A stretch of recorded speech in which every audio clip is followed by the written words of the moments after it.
All right, so get this. We're looking at some crazy before and after pictures. Yeah. You know? Oh, yeah? Like, seriously, imagine an island. Okay. All green and lush. Uh-huh. And then, bam. What? It's brown. Ooh. In like 2 weeks. No way. Yeah, that's what happened to Mayotte after Cyclone Chido hit last December. Wow. So we've got this NASA Earth Observatory article and some other news to like really dig into just how strong this cyclone was. Okay. And you know what it all means for Mayotte, for the people, the environment, the whole thing. It's amazing how those satellite pictures just show you how powerful nature can be. Yeah. Like you see those before and after shots. Right. And it really hits you. It's wild, right? Yeah. Going from green to brown like that almost overnight. Crazy. Makes you think, how much damage did Cyclone Chido actually do? Yeah. I mean, we know it was like a Category 4 hurricane. Right. But what else made it so destructive? Well, you have to remember, cyclones aren't just about strong winds. Of course, the wind is a big deal, but the rain, that's a huge factor too. Oh, right. It soaks the ground, makes it super unstable. I see. That's why so many trees got ripped out. Oh, wow. It's like a double whammy for the landscape. So it's not just the wind, it's the wind and the rain together causing all that damage. Yep. The article also talked about how the hillsides got hit really hard. Oh, yeah.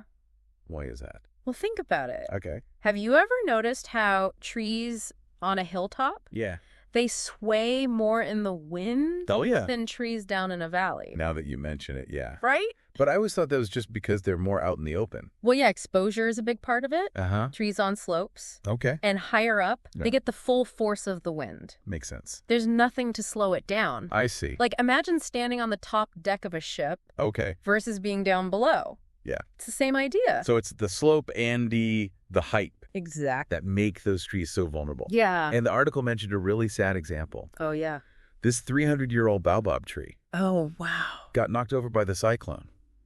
That's incredible. Can you even imagine a tree that old? It's hard to grasp 300 years. I know. That tree lived through so much history. Yeah. And then it's gone in just a few hours. That's crazy. And to make things worse, What? it fell right onto a restaurant. Oh, wow. I didn't even think about that. Yeah. It's not just about the environment then. Right. It's about how it directly affects people's lives. Exactly. Like that baobab wasn't just any tree. It could have been a landmark. You know? Maybe a place with local stories and legends. Who knows? And then there's the damage to food. Yay. The cyclone took out banana trees. Yeah. Other important crops, too. It's a big deal. This change from green to brown, I know. it's more than just looks. Yeah, absolutely. It means a huge loss of plants. Yeah. And that's a problem for a lot of reasons. Yeah. It affects everything. Right. Biodiversity, carbon dioxide, even how well the island can handle climate change in the future. So it's like a chain reaction. Yeah. We see these dramatic pictures from space, Uh-huh. but the real story Right. is about how it affects the people on Mayotte. Exactly. And speaking of those ripple effects, yeah. the cyclone didn't just hit the landscape and the farms. No. It also slammed into Mayotte's infrastructure. Oh, yeah, definitely. Things like the airport, Mm-hmm. hospitals, roads all got hit pretty bad. It makes recovery so much harder. Makes sense. What's really interesting is that the European Commission did a satellite assessment after the cyclone. Really? Yeah, they found that most of the damage Sure. was concentrated right where the cyclone made landfall, That makes sense. in the northeast. Yeah, that's where the strongest part of the storm would have hit first. Right. But how did they do that assessment from space? Oh, they use a technique called remote sensing Oh. to analyze the satellite images. So they could... Yeah, let them assess the damage really quickly. Oh, wow. Even in areas that were hard to get to right after the cyclone. So Yeah. they could get help to the places that needed it most. That's amazing. Pretty incredible technology, right? It really is. Yeah.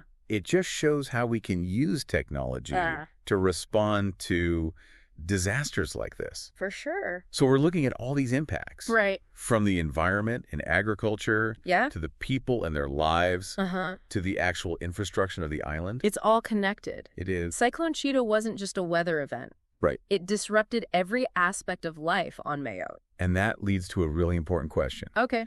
What if a cyclone this strong Yeah. hit a bigger place Right. with more people? Mm. What would happen then? Now that's something to think about. Yeah. The potential for disruption on a larger scale is huge. It could affect everything. And that, Economies, supply chains, Whole communities, even. It's almost hard to imagine. It is. Yeah, it's a scary thought. It is. A natural disaster that big hitting a major city. Right. And, we see these things happening more often. Yeah. It makes you wonder, are we ready for something like that? That's the big question, isn't it? Yeah. And it's a question we all need to be asking. I agree. As the climate changes, right, we're probably going to see more cyclones. Okay. Stronger ones, too. That's not good. And more frequent. Oh, wow. This isn't just a Mayotte problem. It's a global challenge. So what can we do? Well, we can't stop cyclones from forming. No. But can we do anything to, lessen the damage? Or be more prepared? There's actually a lot we can do. Really? Yeah. Things like investing in stronger infrastructure Okay. and better early warning systems. That makes sense. Those are real steps we can take to reduce the impact of these storms. Right. And it's not just about reacting afterwards. It's about planning ahead. Sustainable development. You mentioned stronger infrastructure. Yeah. What does that actually look like?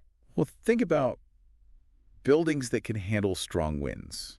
Oh, okay. Power grids that can keep working even with disruptions. Right. Transportation systems that aren't as affected by flooding. I see. It's all about building with the future in mind, anticipating the challenges that climate change will bring. That makes a lot of sense. Yeah. It's like building back better. Exactly. Learning from things like Cyclone Chido and using that knowledge to make our communities stronger. Right. But being resilient isn't just about physical stuff, is it? No, you're right. There's a human side to it, too. Absolutely. Strong communities, ones that are informed and prepared. Right. They can handle these storms better. For sure. Both literally and figuratively. It's about creating a sense of community. Okay. Making sure everyone has information and resources. Right. And building those social networks. Well, that can provide support when things get tough. So it's a multifaceted approach. Yeah. We need to address both the physical and social parts of being prepared. I agree. But how do we actually get there? Yeah. How do we build that community spirit?